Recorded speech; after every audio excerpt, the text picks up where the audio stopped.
السلام علیکم ورحمۃ اللہ وبرکاتہ۔ اکثر لوگوں کے دل میں یہ خیال ہوتا ہے یا یہ خیال بعض اوقات آ جاتا ہے کہ اللہ کہاں ہے۔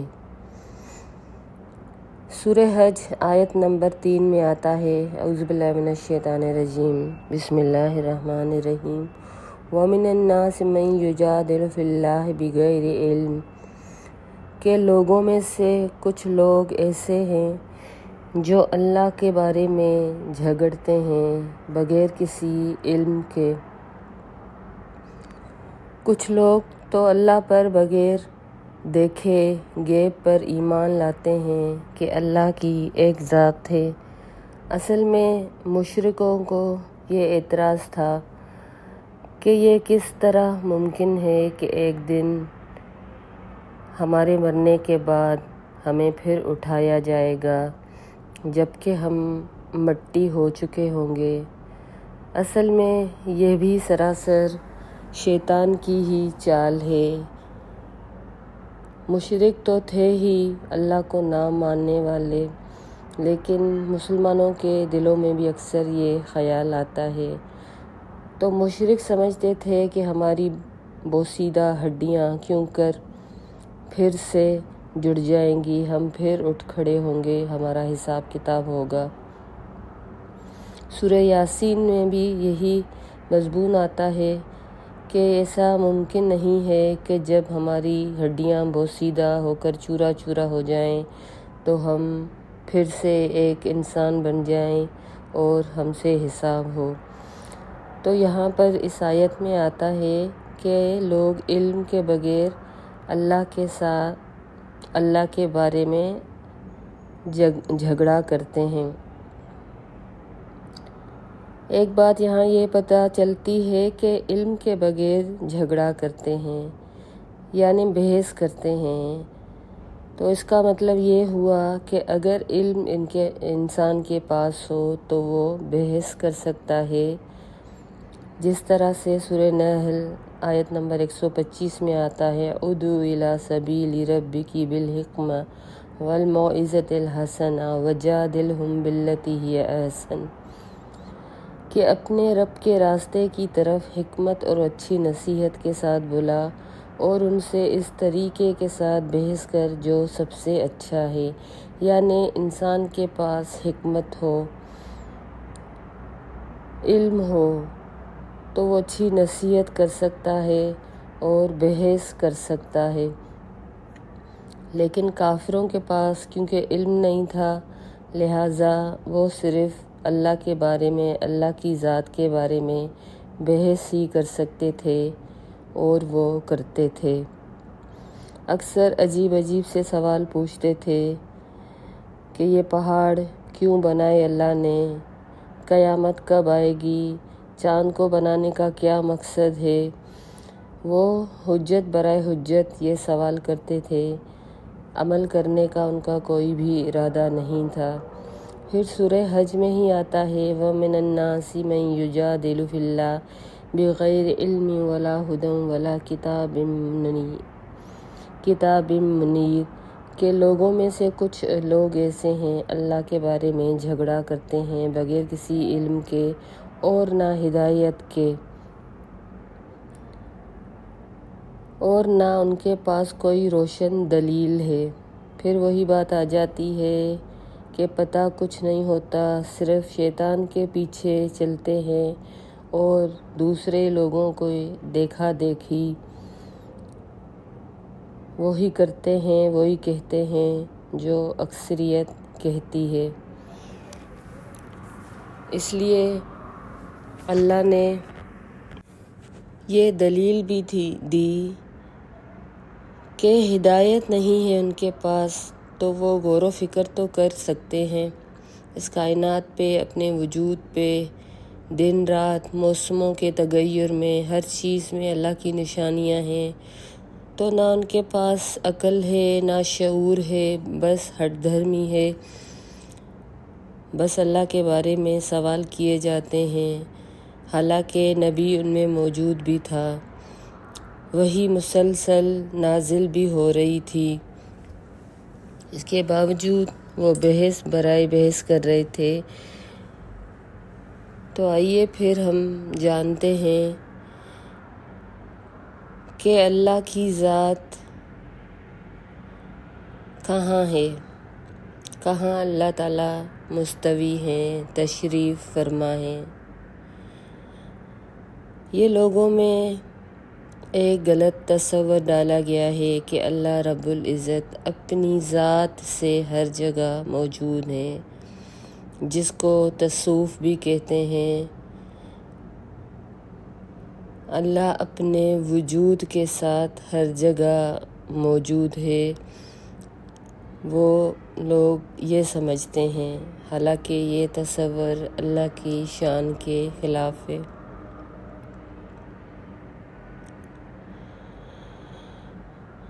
اللہ تعالیٰ ہر جگہ اپنے علم کے ساتھ موجود ہیں۔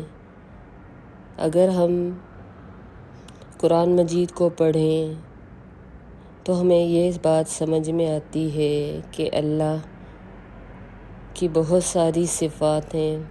اللہ علیم ہے، اللہ حکیم ہے، اللہ لطیف ہے۔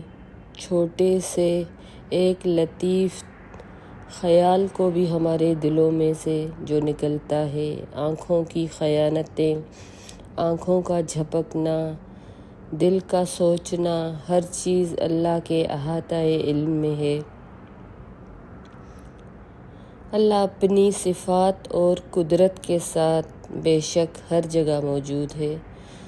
اللہ تعالیٰ اس کائنات کے چپے چپے پہ اپنی قدرت کے ساتھ، اپنی رحمت کے ساتھ، اپنی شفقت اور علم اور بصیرت کے ساتھ بالکل ہم پر نگہبان ہے۔ اللہ تعالیٰ اس کے علاوہ ہر وقت 2 فرشتے ہمارے دائیں اور بائیں کندھے پہ موجود ہے۔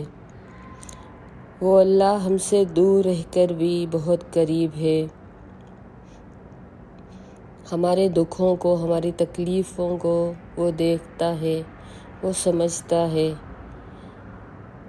ہماری شہرک سے بھی قریب ہے۔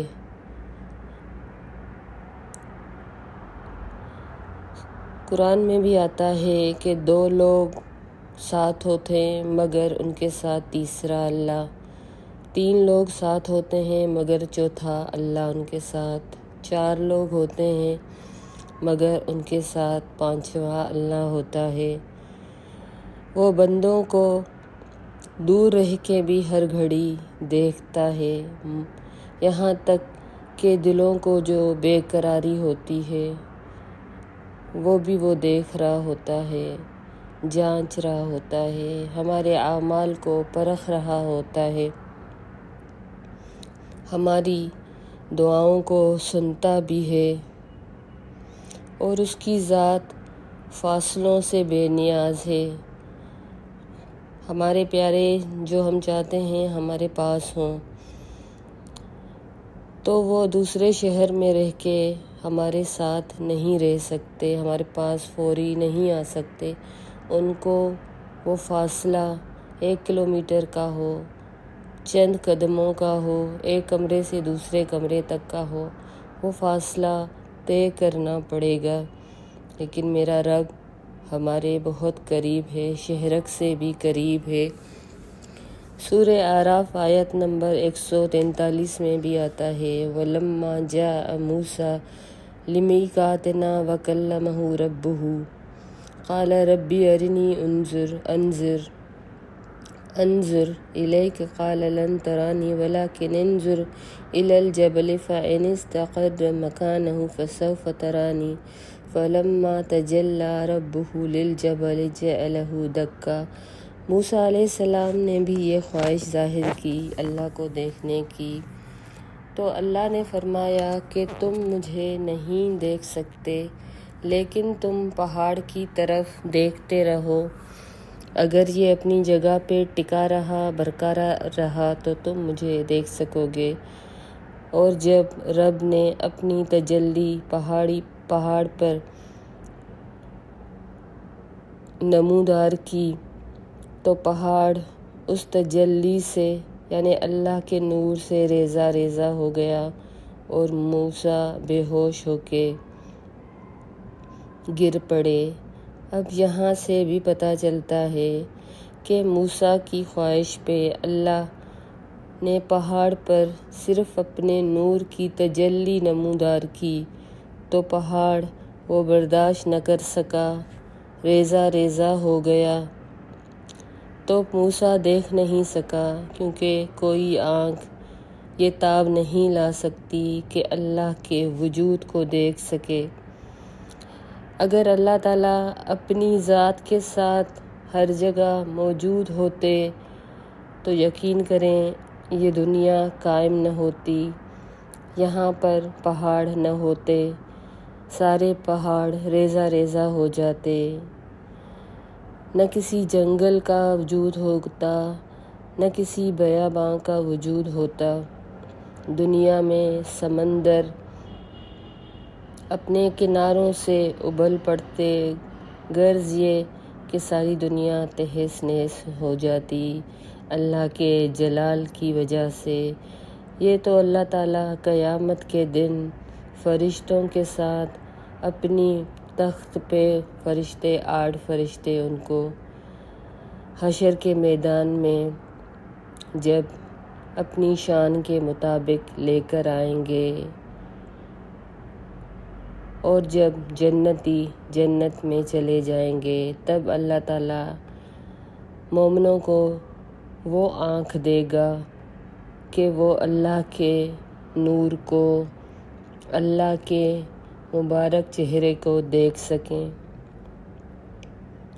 سورہ قصص آیت نمبر 83 میں بھی آتا ہے وَقَالَ فِرْعَوْنُ يَا أَيُّهَا الْمَلَأُ فَاجْعَل لِّي صَرْحًا لَعَلِّي أَطَّلِعُ إِلَىٰ إِلَٰهِ مُوسَىٰ وَإِنِّي لَأَظُنُّهُ مِنَ الْكَاذِبِينَ کہ فرعون نے اپنے دربار والوں سے کہا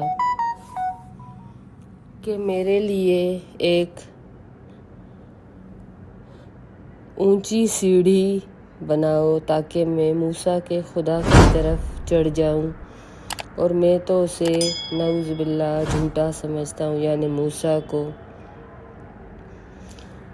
یہاں سے بھی معلوم ہوتا ہے کہ موسیٰ نے جب فرعون سے کہا کہ تم فرعون معبود نہیں، کیونکہ وہ کہتا تھا کہ انا ربک الاعلیٰ کہ میں تمہارا اعلیٰ رب ہوں، تو جب موسیٰ نے کہا کہ میرا رب تو اوپر ہے، آسمانوں کے اوپر ہے، تو فرعون نے عذرائے مذاق طنزیہ طریقے سے کہا کہ میرے لیے ایک اونچی سیڑھی بناؤ تاکہ میں دیکھوں کہ موسیٰ کا رب کدھر ہے۔ اور آپ دیکھیں کہ موسیٰ نے بھی یہی کہا کہ میرا رب وہ ہے جو اوپر ہے، اور فرعون نے بھی اوپر جانے کے لیے سیڑھی کا حکم دیا۔ اگر اللہ تعالیٰ اپنی ذات کے ساتھ ہر جگہ موجود ہوتے تو موسیٰ یہ نہیں کہتے کہ اللہ اوپر ہیں، اور فرعون یہ نہ کہتا کہ میرے لیے اونچی سیڑھی بناؤ تاکہ میں اوپر جاؤں، حالانکہ ایسا کوئی ٹاور، ایسی کوئی اونچی عمارت ممکن نہیں ہے کہ دنیا میں بن سکے۔ دنیا میں جتنی بھی اونچی عمارتیں بنی ہیں وہ ساری کی ساری ایک حد تک اونچائی پہ ہیں، کیونکہ اوپر ہوا کا دباؤ بہت ہوتا ہے اور آکسیجن کی کمی بھی ہو جاتی ہے۔ اس کے علاوہ اللہ عالم الغیب والسماوات والارض ہے کہ اللہ علم رکھتا ہے غیب کا جو آسمانوں میں ہے اور زمین میں ہے۔ اللہ دلوں کے بھید بھی جانتا ہے، تو یہ اللہ کی صفت ہے۔ اللہ اپنی صفت کے ساتھ ہمارے دلوں میں موجود ہے بے شک۔ سورہ معارج میں یہ فاصلہ اس طرح سے آتا ہے کہ من اللہ ذی المعارج تعرج الملائکۃ والروح الیہ فی یوم کان مقدارہ 50,000 سنہ، کہ اس رب کی طرف جو سیڑھیوں والا ہے، جس کی طرف روح اور فرشتے چڑھتے ہیں ایک دن میں، جس کا اندازہ 50,000 سال کا ہے، یعنی اللہ تعالیٰ کی طرف چڑھنے کا فاصلہ 50,000 سال تک ہے، اور اللہ تعالیٰ کے پاس ایک دن 50,000 سال کا ہوتا ہے۔ یہاں پر بھی سیڑھیوں کا اور اونچائی کا ذکر ہوتا ہے۔ کہنے کا مقصد یہ ہے کہ اللہ اپنی ذات کے ساتھ 7ویں آسمان کے اوپر اپنے عرش پہ مستوی ہیں، تشریف فرما ہیں۔ سورہ سجدہ آیت نمبر 5 میں بھی آتا ہے، یدبر الامر من السماء الی الارض ثم یعرج الیہ فی یوم کان مقدارہ 1000 سنۃ مما تعدون، کہ وہ آسمان سے لے کر زمین تک ہر کام کی تدبیر کرتا ہے، پھر وہ کام ایک ایسے دن میں اس کی طرف چڑھ جاتا ہے جس کا اندازہ تمہاری گنتی کے 1000 سال کے برابر ہے۔ یعنی جب اللہ آسمان سے کوئی فیصلہ نازل فرماتے ہیں زمین والوں کی طرف، انسانوں کی طرف، یا زمین پر جو بھی حادثات ہوتے ہیں، تغیرات ہوتے ہیں، زلزلے ہو گئے، آندھی ہو گئی، طوفان، ہوائیں ہو گئیں، تو فرشتے وہاں سے وہ امر زمین تک پہنچاتے ہیں، یا زمین سے کوئی چیز جب وہ اللہ کے حکم سے اوپر لے جاتے ہیں تو اس دن کا اندازہ اس طرح سے ہوتا ہے کہ جیسے ہم کہیں 1000 سال۔ یعنی ایک آیت میں آیا ہے کہ اللہ تعالیٰ کے ہاں دن 1000 سال کے برابر ہے، اور سورہ معارج میں آیا کہ 50,000 سال کے برابر ہے۔ اس سے یہ پتہ چلتا ہے کہ فرشتے ہوں یا روح الامین، یہ 50,000 سال کا سفر طے کر کے اللہ تعالیٰ کے پاس پہنچتے ہیں، اللہ کے دربار میں پہنچتے ہیں، اور کوئی جب کام ہوتا ہے تو وہ 1000 سال میں ہوتا ہے۔ اب آپ سوچیں کہ یہ فاصلہ کتنا لمبا ہے۔ فرشتے اور روح الامین جن کو اللہ نے اپنے امر سے بہت زیادہ طاقت اور قوت دی ہے، اور بجلی یا گاڑی کی رفتار تو بہت ہی کم ہے، ان کی رفتار تو سمجھ سے بعید ہے، عقل اور شعور اس کا احاطہ نہیں کر سکتی، لیکن یہ فاصلہ بھی روح الامین اور فرشتے 50,000 سال میں طے کرتے ہیں، اور کسی کام کو بجا لانے میں 1000 سال طے کرتے ہیں، تو پھر یہ کیوں کر ممکن ہے کہ اللہ اپنی ذات کے ساتھ ہر جگہ موجود ہوں؟ ایسا نہیں ہے، بلکہ ایک بہت طویل فاصلہ ہے جو زمین اور اللہ کے دربار کے درمیان موجود ہے۔ بہت ساری چیزوں کا ہمارے پاس علم نہیں ہے، جیسے روح ہے، ہمیں نہیں پتہ کہ ہمارے جسم میں ایک روح کس جگہ پہ واقع ہے،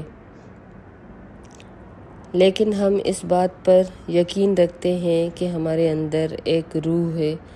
جیسے مشرکوں نے بھی نبی کریم صلی اللہ علیہ وسلم سے پوچھا تھا کہ روح کیا ہے، تو اللہ نے فرمایا کہ ان سے کہہ دیجئے روح ایک اللہ کا امر ہے، یہ اللہ کا حکم ہے، یہ اللہ کا کلمہ ہے۔ تو جیسے ہم روح پہ یقین رکھتے ہیں، تو یہ بھی ہمارا اللہ پہ یقین ہے کہ اللہ تعالیٰ موجود ہیں، ہمارے سارے اعمال کو دیکھ رہے ہیں، اس کا احاطہ کر رہے ہیں، وہ خبیر ہیں، اور اللہ کی ذات جیسا کوئی بھی نہیں ہے۔ ابن ماجہ میں بھی حدیث آتی ہے، جابر رضی اللہ تعالیٰ عنہ نے کہا، رسول اللہ صلی اللہ علیہ وسلم نے فرمایا، جنتی لوگ لطف اندوز ہوں گے، جنتوں میں خوشیاں منا رہے ہوں گے کہ ایک روشنی ان کے اوپر چمکے گی، وہ اپنا سر اٹھائیں گے اور دیکھیں گے کہ اللہ تعالیٰ ان کے اوپر سے ان کے قریب آ رہا ہے۔ اللہ فرمائیں گے، جنت کے باشندوں تم پر سلامتی ہو۔ سورہ یاسین آیت نمبر 58، سلام قول من رب الرحیم۔ یہ اللہ کی طرف سے جنتیوں پر سلام ہوگا۔ رسول اللہ صلی اللہ علیہ وسلم نے فرمایا، اللہ جنتیوں کی طرف دیکھیں گے اور جنتی اللہ کی طرف دیکھیں گے، اور یہ جنت میں ہی ممکن ہو سکے گا اللہ کا دیدار۔ اس دنیا میں ممکن نہیں۔ اس دنیا میں اللہ نے موسیٰ تک کو وہ بصارت نہیں دی کہ وہ اللہ کی طرف براہ راست دیکھ سکیں۔ اللہ کا ایک خاص وجود ہے، بابرکت وجود۔ وہ اپنی ذات کے ساتھ نہیں، اپنی کبریائی کے ساتھ، اپنی صفات کے ساتھ، اپنے علم کے ساتھ، اپنی قدرت کے ساتھ ہمارے ساتھ موجود ہیں، اور ہر مومن اور مسلمان کا عقیدہ یہی ہونا چاہیے۔ السلام علیکم ورحمۃ اللہ وبرکاتہ۔ اس بات میں ایک بات اور شامل کرنا چاہوں گی جو میں بھول گئی تھی۔ میں آپ سے یہ عرض کرنا چاہتی ہوں کہ اللہ اگر اپنی ذات کے ساتھ ہر جگہ موجود ہوتے تو نبی کریم صلی اللہ علیہ وسلم کو معراج کیوں کرائی گئی؟ آپ صلی اللہ علیہ وسلم کو اس رات جب اللہ نے آسمانوں پر اپنی نشانیاں، جنت، دوزخ اور اپنی بہت ساری اور نشانیاں دکھائیں، تو اس کا مطلب یہ ہوا کہ اللہ تعالیٰ سے وہ ملاقات کے لیے گئے تشریف لے گئے تھے، اور یہ بات معلوم ہے کہ انہوں نے بھی اللہ تعالیٰ کو براہ راست دیکھا نہیں تھا، صرف ملاقات کی تھی۔ بہت سارے علماء یہ بھی کہتے ہیں کہ آپ صلی اللہ علیہ وسلم نے اللہ کو اپنی آنکھ کے ساتھ دیکھا تھا۔ واللہ اعلم بالصواب۔ یہاں ہم یہ بات پوری کریں گے کہ اللہ بے شک اپنی صفات کے ساتھ، اپنی تدبیرات کے ساتھ، اپنے لطف و کرم کے ساتھ، اپنی شفقت، اپنی مہربانی، اپنے علیم، خبیر، رحیم، رحمان ہونے کے ساتھ ہر جگہ موجود ہیں۔ میرے رب کی کبریائی کی وجہ سے ہی یہ کائنات چل رہی ہے، اپنی جگہ پہ ہر کوئی ٹکا ہوا ہے، آسمان زمین پر گر نہیں پڑتا، سمندر اپنے حدوں میں رہتا ہے، موسم آتے ہیں، پھل اپنے وقت پہ آتے ہیں۔ یہ میرے رب کی ذات ہی ہے جو دنیا کا یہ سارا کارخانہ چلا رہی ہے، اور اس کارخانے میں کوئی نقص نہیں ہے۔ ہم انسان بہت ہی کم عقل رکھتے ہیں، بہت ہی ناقص عقل رکھتے ہیں، ان باتوں کا احاطہ نہیں کر سکتے۔ میرے رب کی ذات ہی ہے جو اعلیٰ ہے، عرفہ ہے، عالی شان ہے۔ السلام علیکم ورحمۃ اللہ وبرکاتہ۔